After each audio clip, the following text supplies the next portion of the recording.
The Strange Case of Dr. Jekyll and Mr. Hyde by Robert Louis Stevenson. Read by Helga Bragg. The last night.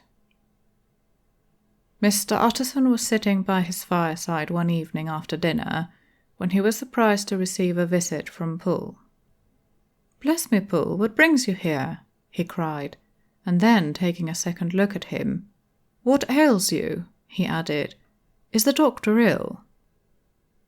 "Mr. Utterson," said the man, "there is something wrong." "Take a seat, and here is a glass of wine for you," said the lawyer.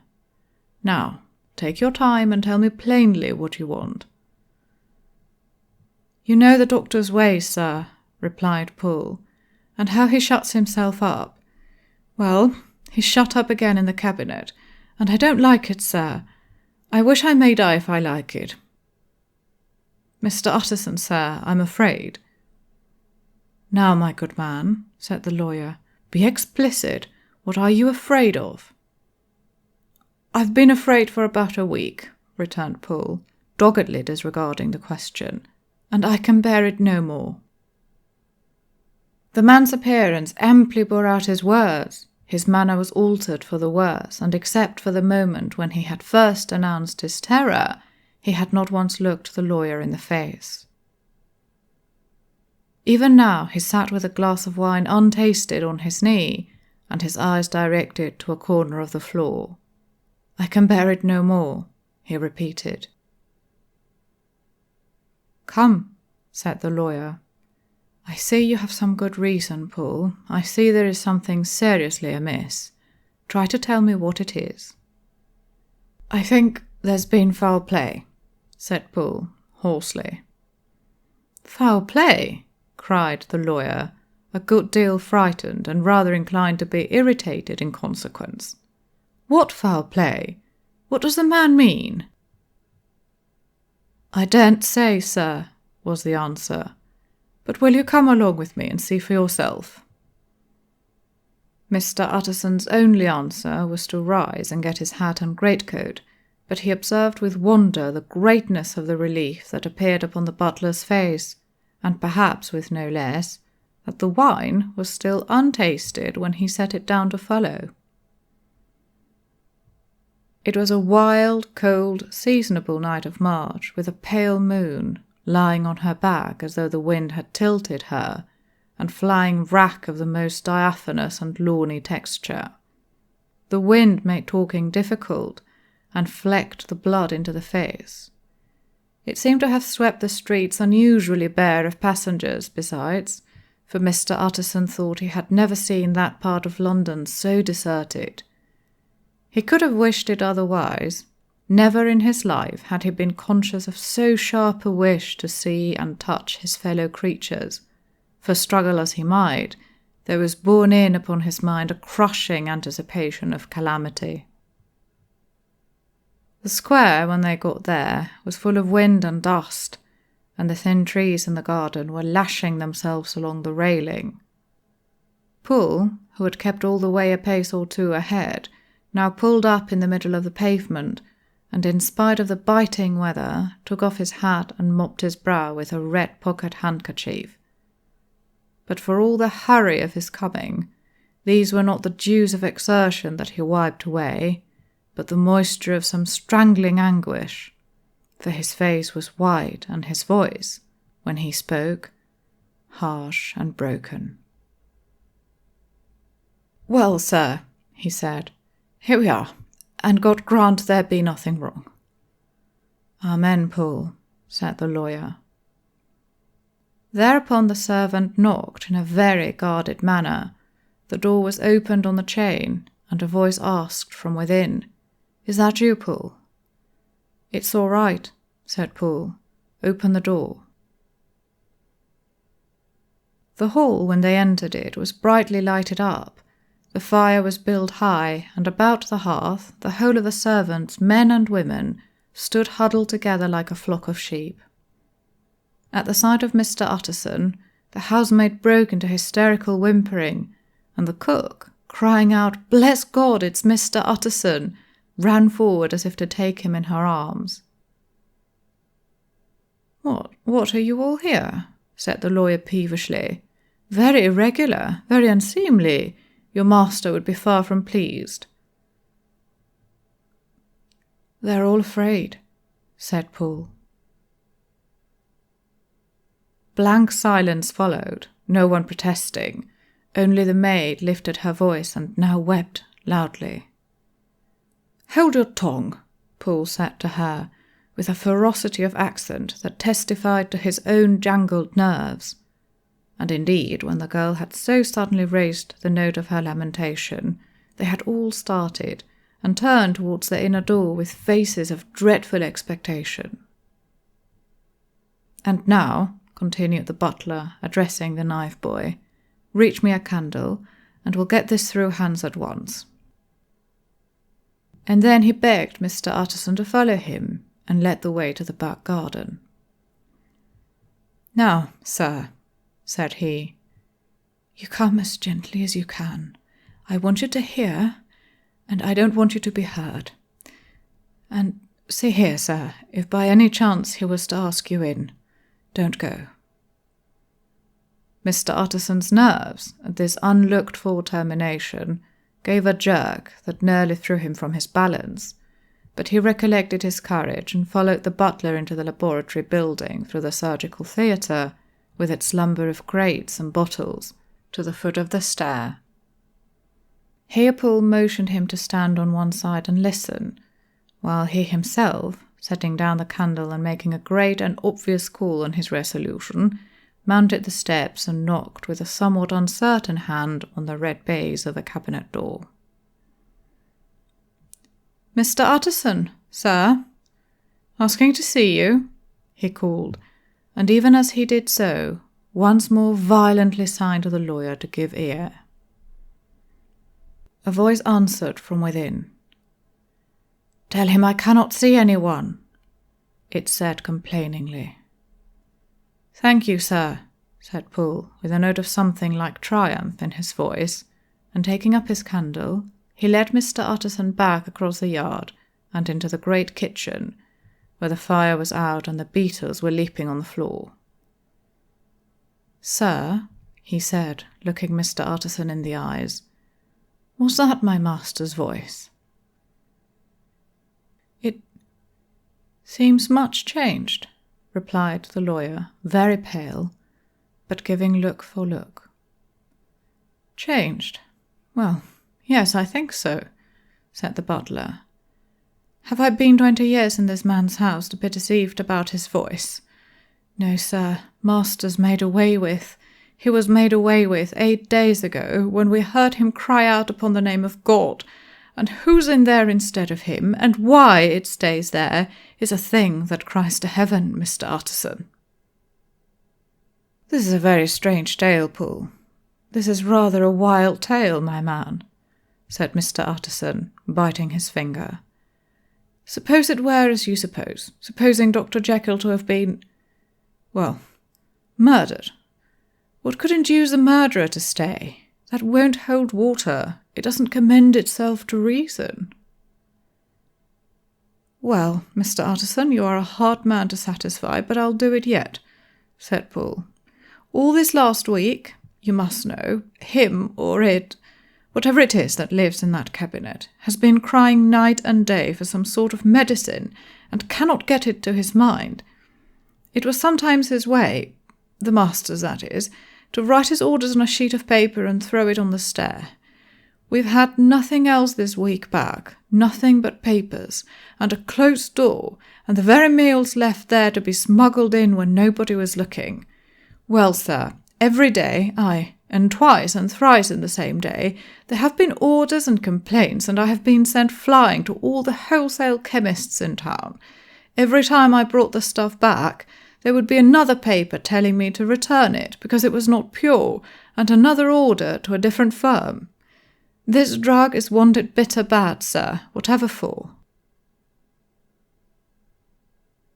"Have you any of these papers?" asked Mr. Utterson. Paul felt in his pocket and handed out a crumpled note, which the lawyer, bending nearer to the candle, carefully examined. Its contents ran thus. Dr. Jekyll presents his compliments to Messrs. Moore. He assures them that their last sample is impure and quite useless for his present purpose. In the year 18-something, Dr. J. purchased a somewhat large quantity from Messrs. M. He now begs them to search with most sedulous care, and should any of the same quality be left, forward it to him at once. Expense is no consideration. The importance of this to Dr. J. can hardly be exaggerated. So far the letter had run composedly enough, but here, with a sudden splutter of the pen, the writer's emotion had broken loose. "For God's sake," he added, "find me some of the old." "This is a strange note," said Mr. Utterson, and then sharply, "How do you come to have it open?" "The man at Moore's was main angry, sir, and he threw it back to me like so much dirt," returned Poole. "This is unquestionably the doctor's hand, do you know?" resumed the lawyer. "I thought it looked like it," said the servant rather sulkily, and then, with another voice, "But what matters hand of right?" he said. "I've seen him." "Seen him," repeated Mr. Utterson. "Well?" "That's it," said Poole. "It was this way. I came suddenly into the theatre from the garden. It seems he had slipped out to look for this drug, or whatever it is, for the cabinet door was open, and there he was at the far end of the room, digging among the crates.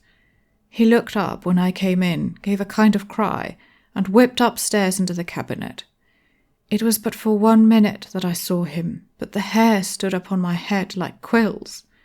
Sir, if that was my master, why had he a mask upon his face? If it was my master, why did he cry out like a rat and run from me? I have served him long enough. And then—" The man paused and passed his hand over his face.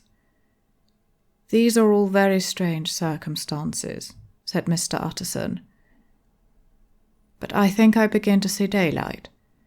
Your master, Poole, is plainly seized with one of those maladies that both torture and deform the sufferer, hence, for aught I know, the alteration of his voice, hence the mask and the avoidance of his friends, hence his eagerness to find this drug, by means of which the poor soul retains some hope of ultimate recovery.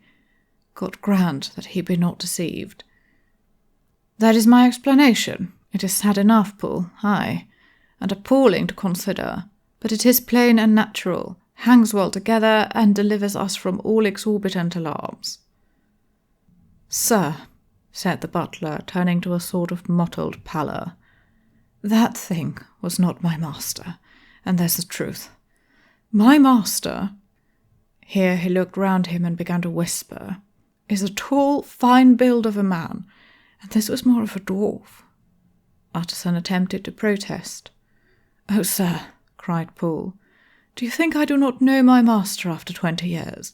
Do you think I do not know where his head comes to in the cabinet door, where I saw him every morning of my life? No, sir, that thing in the mask was never Dr. Jekyll. God knows what it was, but it was never Dr. Jekyll. And it is a belief of my heart that there was murder done." "Poole," replied the lawyer, "if you say that, it will become my duty to make certain. Much as I desire to spare your master's feelings, much as I am puzzled by this note which seems to prove him to be still alive, I shall consider it my duty to break in that door."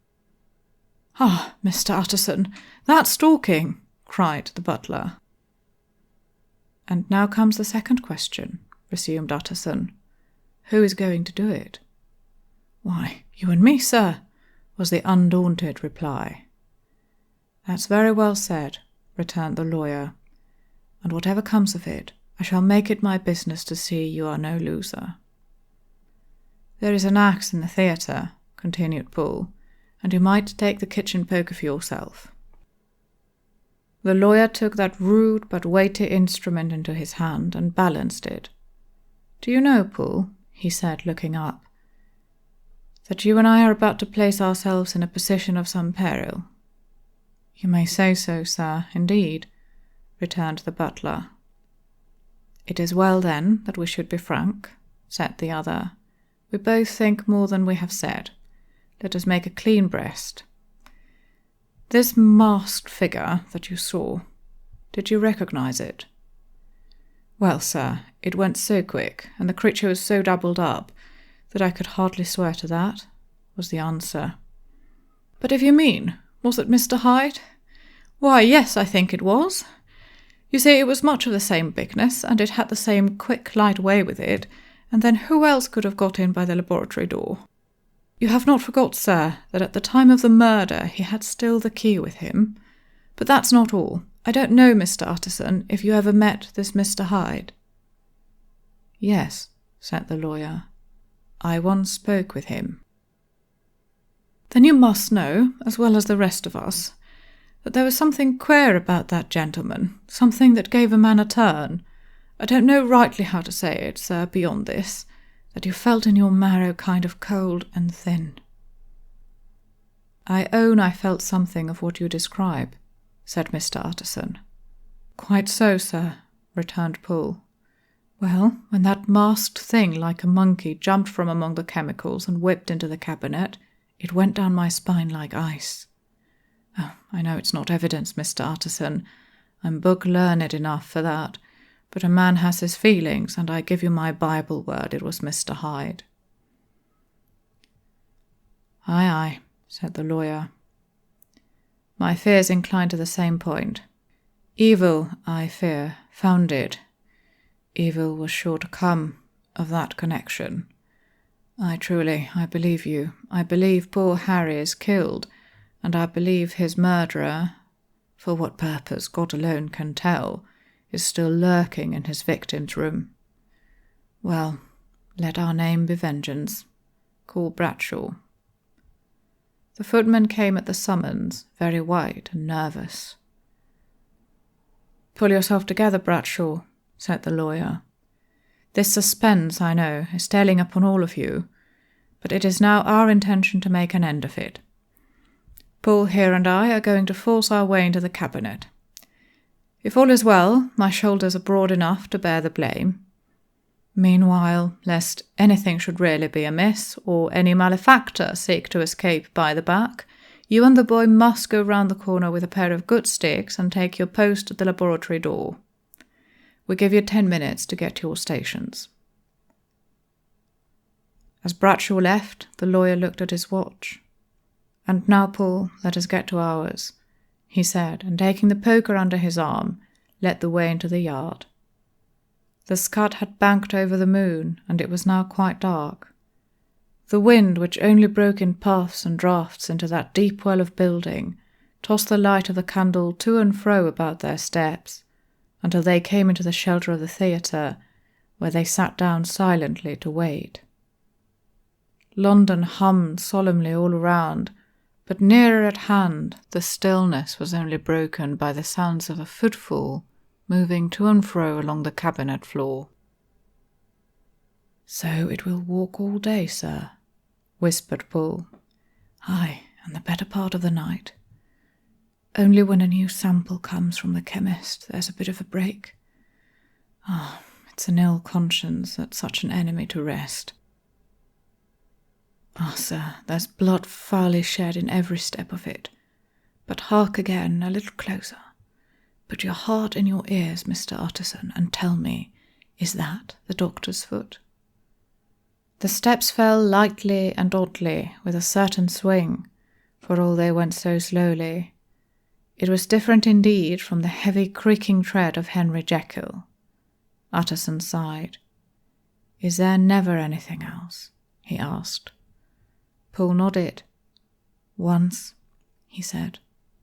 "Once I heard it weeping." "Weeping? How that?"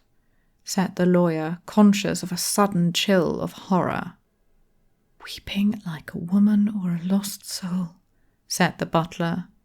"I came away with that upon my heart, that I could have wept too." But now the 10 minutes drew to an end.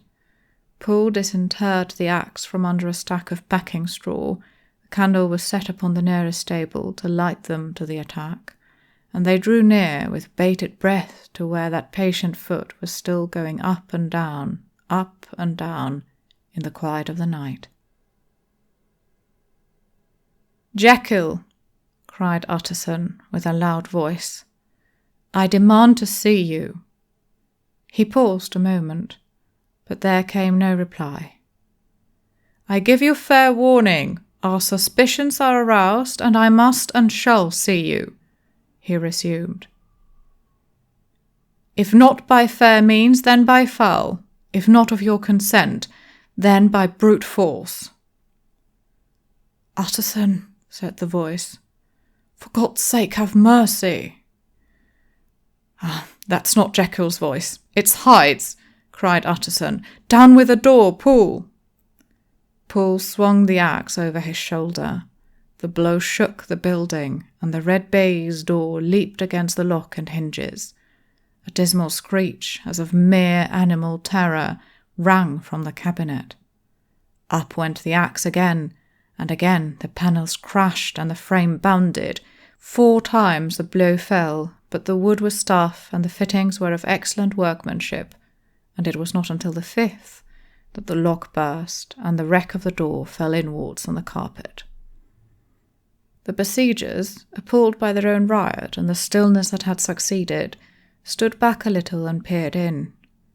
There lay the cabinet before their eyes in the quiet lamplight, a good fire glowing and chattering on the hearth, the kettle singing its thin strain, a drawer or two open, papers neatly set forth on the business table, and nearer the fire the things laid out for tea.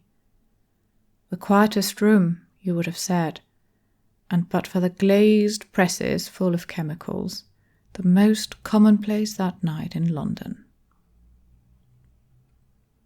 Right in the middle there lay the body of a man, sorely contorted and still twitching. They drew near on tiptoe, turned it on its back, and beheld the face of Edward Hyde. He was dressed in clothes far too large for him, clothes of the doctor's bigness. The cords of his face still moved with a semblance of life, but life was quite gone, and by the crushed file in the hand and the strong smell of kernels that hung upon the air, Utterson knew that he was looking on the body of a self-destroyer. "We have come too late," he said sternly, "whether to save or punish. Hyde is gone to his account, and it only remains for us to find the body of your master." The far greater proportion of the building was occupied by the theatre, which filled almost the whole ground story and was lighted from above, and by the cabinet, which formed an upper story at one end and looked upon the court. A corridor joined the theatre to the door on the by-street, and with this the cabinet communicated separately by a second flight of stairs. There were besides a few dark closets and a spacious cellar. All these they now thoroughly examined. Each closet needed but a glance, for all were empty, and all, by the dust that fell from their doors, had stood long unopened. The cellar, indeed, was filled with crazy lumber, mostly dating from the times of the surgeon who was Jekyll's predecessor, but even as they opened the door they were advertised to the uselessness of further search by the fall of a perfect mat of cobweb, which had for years sealed up the entrance. Nowhere was there any trace of Henry Jekyll, dead or alive. Poole stamped on the flags of the corridor. "He must be buried here," he said, hearkening to the sound. "Or he may have fled," said Utterson, and he turned to examine the door in the by-street. It was locked, and lying nearby on the flags, they found the key, already stained with rust. "This does not look like use," observed the lawyer. "Use," echoed Poole. "Do you not see, sir, it is broken, much as if a man had stamped on it?" "Aye," continued Utterson, "and the fractures, too, are rusty." The two men looked at each other with a scare. "This is beyond me, Paul," said the lawyer. "Let us go back to the cabinet." They mounted the stair in silence, and still with an occasional awe-struck glance at the dead body, proceeded more thoroughly to examine the contents of the cabinet. At one table there were traces of chemical work, various measured heaps of some white salt being laid on glass saucers, as though for an experiment in which the unhappy man had been prevented. "That is the same drug that I was always bringing him," said Paul, and even as he spoke, the kettle with a startling noise boiled over. This brought them to the fireside, where the easy chair was drawn cosily up, and the tea things stood ready to the sitter's elbow, the very sugar in the cup. There were several books on a shelf. One lay beside the tea things open, and Utterson was amazed to find it a copy of a pious work, for which Jekyll had several times expressed a great esteem, annotated in his own hand with startling blasphemies. Next, in the course of their review of the chamber, the searchers came to the cheval glass, into whose depths they looked with an involuntary horror. But it was so turned as to show them nothing but the rosy glow playing on the roof, the fire sparkling in 100 repetitions along the glazed front of the presses, and their own pale and fearful countenances stooping to look in. "This glass has seen some strange things, sir," whispered Paul. "And surely none stranger than itself," echoed the lawyer in the same tones. "For what did Jekyll—" He caught himself up at the word with a start, and then conquering the weakness. "What could Jekyll want with it?" he said. "You may say that," said Paul. Next they turned to the business table. On the desk, among the neat array of papers, a large envelope was uppermost, and bore, in the doctor's hand, the name of Mr. Utterson. The lawyer unsealed it, and several enclosures fell to the floor. The first was a will, drawn in the same eccentric terms as the one which he had returned 6 months before, to serve as a testament in case of death, and as a deed of gift in case of disappearance. But in place of the name of Edward Hyde, the lawyer, with indescribable amazement, read the name of Gabriel John Utterson. He looked at Paul, and then back at the paper, and last of all at the dead malefactor stretched upon the carpet. "My head goes round," he said. "He has been all these days in possession. He had no cause to like me. He must have raged to see himself displaced. And he has not destroyed this document." He caught up the next paper. It was a brief note in the doctor's hand and dated at the top. "Oh, Paul," the lawyer cried, "he was alive and here this day. He cannot have been disposed of in so short a space. He must be still alive. He must have fled. And then why fled? And how? And in that case, can we venture to declare this suicide? We must be careful. I foresee that we may yet involve your master in some dire catastrophe." "Why don't you read it, sir?" asked Paul. "Because I fear," replied the lawyer solemnly. "God grant I have no cause for it." And with that he brought the paper to his eyes and read as follows. "My dear Utterson, when this shall fall into your hands, I shall have disappeared. Under what circumstances I have not the penetration to foresee, but my instinct, and all the circumstances of my nameless situation tell me that the end is sure, and must be early. Go then, and first read the narrative which Lanyon warned me he was to place in your hands, and if you care to hear more, turn to the confession of your unworthy and unhappy friend, Henry Jekyll." "There was a third enclosure?" asked Utterson.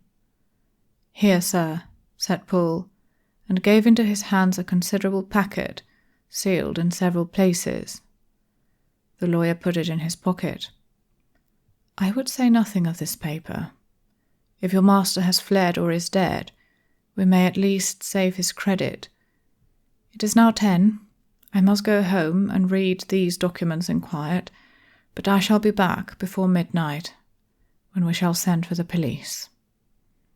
They went out, locking the door of the theatre behind them, and Utterson, once more leaving the servants gathered about the fire in the hall, trudged back to his office to read the 2 narratives in which this mystery was now to be explained.